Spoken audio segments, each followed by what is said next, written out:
chaufferie modulaire, c'est un ensemble en ossature bois qui comprend une partie chaudière et une partie silo. Donc, la partie silo qui est là et qui contient le combustible.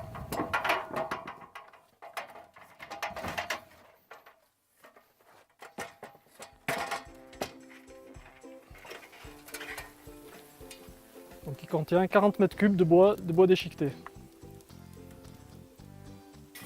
Donc le bois qui est dans le silo est aspiré par la chaudière à travers cette vis.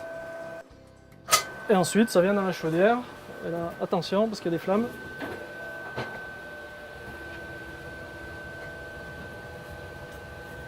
Donc ça chauffe de l'eau. Et ensuite cette eau avec des pompes, elle est poussée vers le bâtiment qui est là-bas, à travers une tranchée qui passe là au milieu des arbres, qui traverse la route et qui rentre là-bas vers les grandes cheminées.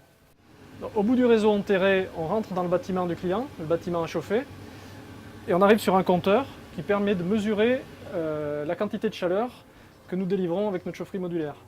Donc pour une chaufferie de 100 kW, on livre 200 MWh annuels de chaleur à haute qualité environnementale. Et donc ça permet de remplacer 20 tonnes équivalent pétrole et de ne pas émettre dans l'atmosphère 60 tonnes de CO2 fossile par an.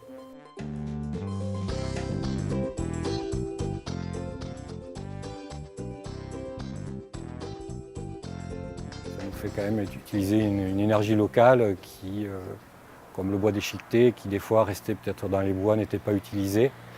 Et là, l'idée de le récupérer, de l'utiliser pour chauffer quand même tout l'établissement, hein, ça chauffe tout l'établissement, plus la piscine intérieure, plus toute l'eau chaude consommée et pour les cuisines, ben, je trouve que c'était une bonne idée.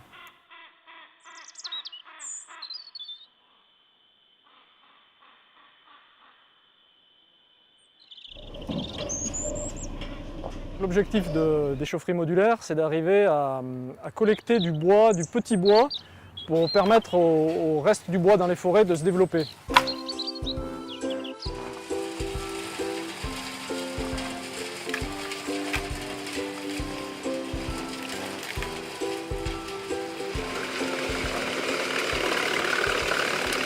Quand la benne est pleine, ça fait 20 mètres cubes.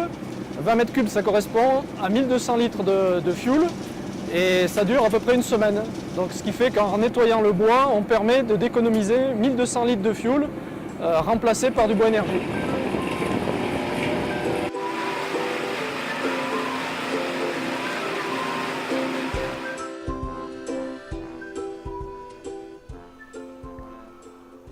On essaie de mettre en place une pratique beaucoup plus progressive dans l'exploitation forestière pour faire qu'il y ait toujours de la végétation et faire que les arbres en fait se reproduisent par eux-mêmes. Donc on aide les petits exploitants à entretenir leur forêt en abattant les arbres les plus moches entre guillemets, les moins productifs.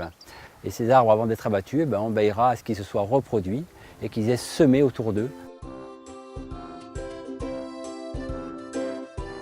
Aujourd'hui, on a mis en route notre 17e chaufferie. Et donc ce parc de machines nous permet d'avoir la taille suffisante pour embaucher une personne dont ça sera l'activité principale, c'est-à-dire approvisionner les chaufferies.